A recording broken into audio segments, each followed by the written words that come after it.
Hi, I'm Rob, and in this Gems of War video I'm going to show you a couple of really cool and fast teams you can use for this faction assault in Fang Moor. First of all, I'd grab tier 1 from the shop if you like. This is going to give you a potion of enchantment amongst other things. All your troops will start enchanted at the start of each and every battle, which is just going to make it that much quicker. And if you're going to buy these tiers anyway, then basically it's worth doing because there is a okay weapon at tier 4, Bloodthirsty Axe.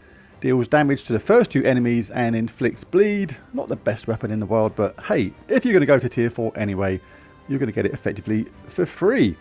Now, you may see this in the Soul Forge today. It is in there for today only, but it will cost you 200 diamonds instead and a bunch of other small resources at the same time. So if you aren't going to go to the tier 4 on this, you can pick it up that way, although I would rather pick it up here with gems. So I think it works out 410 gems.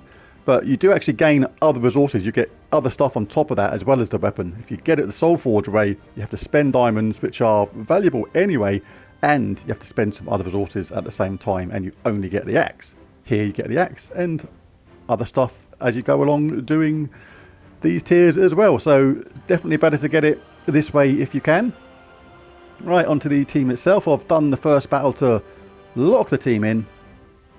And the first one is a really straightforward King Gob Truffle Arboreal Crystal team. Mirage Queen gives all elemental allies a 50% start with mana and converts all green to Doom Skulls, which we can look out for as some bonus damage if we feel like it. King Gob Truffle, available from the Underworld in MYTHIC, deals damage to all enemies based on your magic level. Creates a mix of 14 green and brown, boosted by poison and diseased enemies, and gains an extra turn. So when these 2 cast, they can basically loop and just keep on going. They can just loop the loop. Okay set of traits, nothing fantastic, although disease is underrated. That halves the amount of mana any troop gets back, and it actually really slows the other team down on how much and how quickly they can end up casting a spell. So pretty handy. Arboreal Crystal explodes green gems, gives a random status effect to all elemental allies, which is everybody, and has a summon as well, just in case we needed it. And obviously in a delve, having something like the Elemental Force third trait is fantastic. Stun, freeze, burn, and entangle a random enemy when matching 4 or more gems. So even on the high levels, when you get those first couple of troops entangled, they're not going to be dealing you any skull damage whatsoever. Champion talents in Elementalist, I'm going for Impact, Insulated, Stone Circle, Watery Binding, Rock Solid, Lightning Strike, and Fortitude. That medal set there is just a basic medal set. You can chuck on some medals of Nisha if you have them to boost up the damage. And it's going to be really straightforward because we're going to get a 50% start. We're going to start enchanted. If we get a 4 match at the beginning, we're going to explode with lightning strike, and there you go, we got it straight away. We're ready to go next round because we're enchanted, and boom shakalaka, everybody's dead. Guild Wars later on. I'll be showing my Guild Wars battles. I'll just whiz through this first lot and then change the team because there's no need to show this again and again. It's really clear how it works. Pick up the 4 matches as you go along, especially on the later levels. Get those top troops entangled. Going to make it a lot safer on the higher levels. Just keep on looping the Gob Truffle. Because there's 2 of them.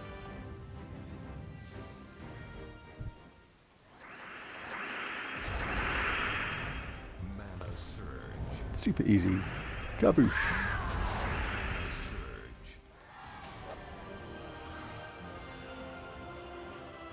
When you get to this point here, you can go around picking off the other rooms if you like to build up the room treasure multiplier, but for the speed of the video, I'm going to jump straight to the mythic room. And bang Chief Bargain on the head.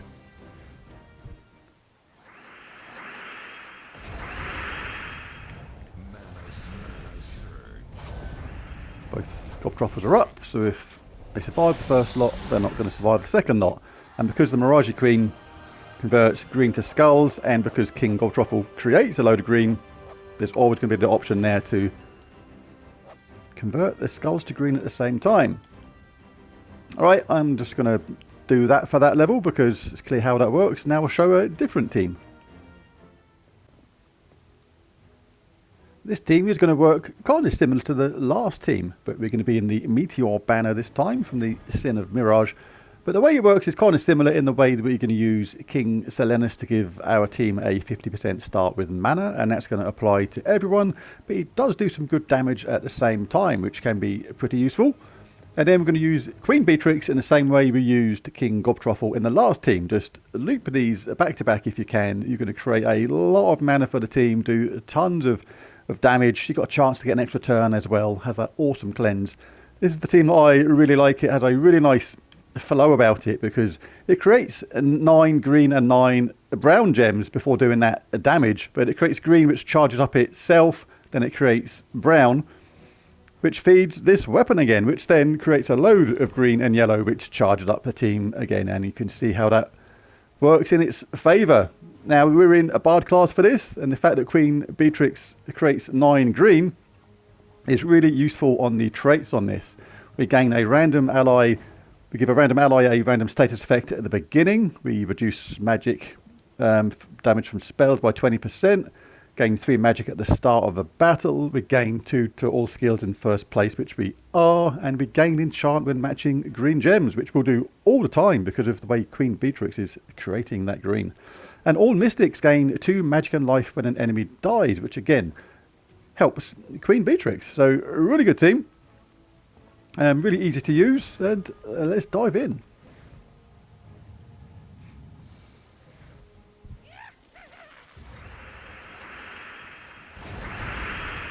Queen Beatrix is already ready. Already ready, Eddie. Already Eddie ready. What am I talking about? I do not know. On to the next.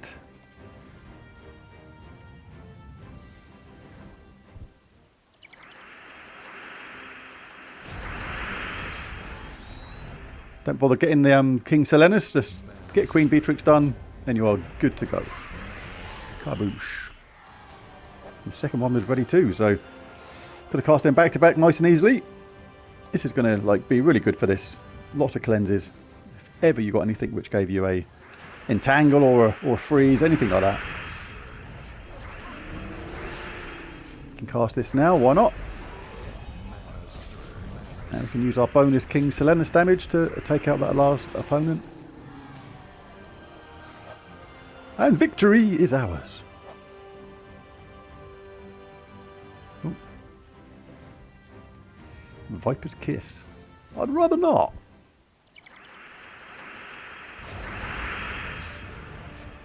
What should we do? Get green instead. No need to cast Selenus. You can cast Queen Bee first. She charges up everyone else most of the time. Good chance of charging herself as well or getting an extra turn. 40% chance for that. Yeah, and onwards and upwards. Keep on going. Rinse and repeat. Really easy. Nice and fast.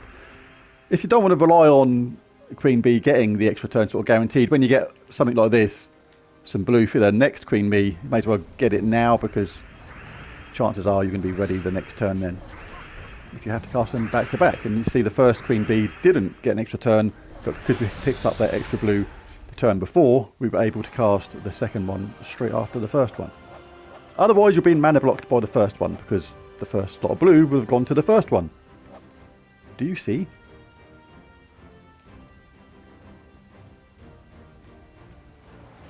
Right, well, I am going to call that video a day for that. Video, you're a day, because I've got a Guild Wars video to do as well. And my battles for that are going to come later on as well.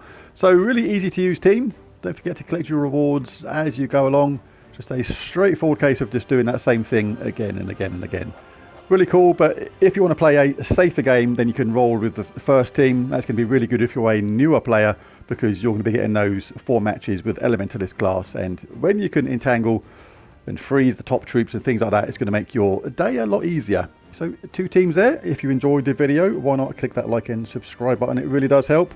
But most of all, thanks for watching, and maybe catch you later on today for Guild Wars battles. Bye for now.